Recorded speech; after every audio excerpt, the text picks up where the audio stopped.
perkenalkan saya Paulinus Nono dengan NIM 2302020011. Di sini teman-teman saya akan memaparkan sedikit materi mengenai obat antihistamin dari turunan fenotiazin dan antagonis H1 generasi kedua. Yuk, mari kita simak videonya. Bang Paul, histamin dan antihistamin itu apa? Oh, jadi histamin itu adalah senyawa alami yang ada dalam tubuh kita, dan ini dapat menimbulkan reaksi alergi ketika dia terpapar dengan debu, dengan serbuk sari, maka dia akan menimbulkan reaksi alergi. Dia keluar dari sel mats dan sel basofil. Ketika dia keluar, dia akan menempel pada reseptor. Misalnya pada kulit, dia menempel, maka bisa terjadi gatal-gatal.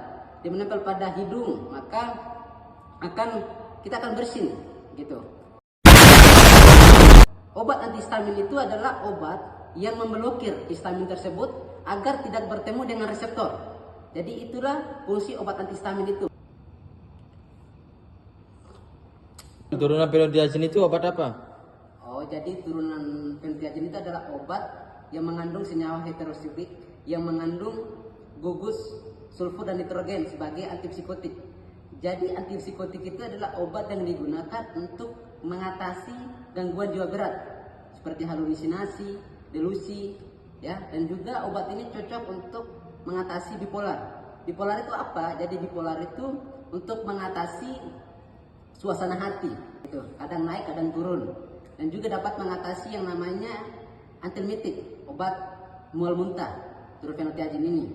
Nah, contoh turunan obat fenotiazin itu ada premotazin HCl, metilazin HCl, fumarat hidrogen, dan masih ada lagi contoh lainnya, gitu.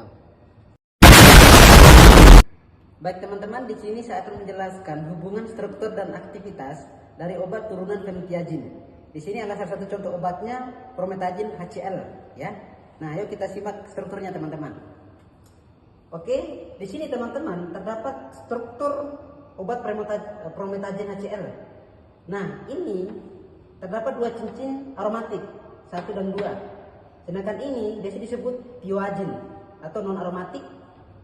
Terdapat atom S dan atom nitrogen. Ini struktur utamanya teman-teman yang dapat memberikan aktivitas antihistamik dan menghambat efek dari zat histamin, gitu. Nah, di sini terjadi substitusi teman-teman di nitrogen tanpa mengganggu struktur utamanya. CH2, CH ini yang akan juga membantu memberikan aktivitas antihistamik dan antiemetik. Di sini ada CH3. Ini yang akan membantu membuat obat tersebut lipofisitas atau larut dalam lemak. Nah, NCH3 2 yang akan berinteraksi dengan reseptor H1 dan muskarinik di otak. Nah, karena ini juga bekerja pada otak dan dapat memberikan efek penglihatan kabur. Sini, penglihatan kabur, ya. Jadi yang dirubah itu cuma di sini teman-teman, di nitrogen terjadi substitusi. Ketika sini dirubah teman-teman, gugusnya berbeda, maka nama obat akan berbeda. Nama obat berbeda, aktivitas obat akan berbeda, dan durasi kerja obat juga akan berbeda. Dilihat dari gugus yang tersubstitusi di nitrogen, teman-teman. Nah, ini dia promethazine. Oke, di sini saya akan menjelaskan hubungan struktur dan aktivitas dari obat antagonis H1 generasi kedua.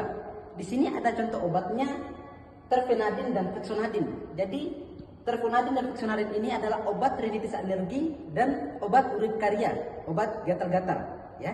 Ya, mari kita simak strukturnya teman-teman. Nah, di sini terdapat cincin fenil. Ini ada 3, terdapat 3 cincin fenil, cincin aromatik. Nah, ini yang akan berinteraksi dengan kuat untuk berinteraksi dengan reseptor H1. Ini. Nah, di sini terdapat rantai panjang N. Di sini, rantai panjang N. Dan terdapat atom OH ada 2. Ini yang membantu untuk meningkatkan kelarutan dari obat, ya. Di sini ada CH3, ada metil. Nah, di sini terdapat R teman-teman. R. Nah, R ini ketika diganti dengan CH3, maka nama obat tersebut terfenadin. Ya. Nah, ketika di sini diganti dengan COOH, maka nama obat tersebut adalah fexonadin. Ya. Nah, di sini obat yang paling aman teman-teman adalah fexofenadin. Ya, fexofenadin. Karena dia bersifat polar dan tidak menembus sawar darah otak, ya, sehingga tidak menimbulkan efek sedasi, dan dia ini aman untuk jantung teman-teman, aman untuk jantung. Fexonadin aman untuk jantung. Nah, di sini ada R, CH3. Jika diganti dari CH3 sini, maka nama obatnya terfenadin teman-teman. Nah, terfenadin ini CH3 ini bersifat nonpolar dan lipofilik, dapat menembus sawar darah otak.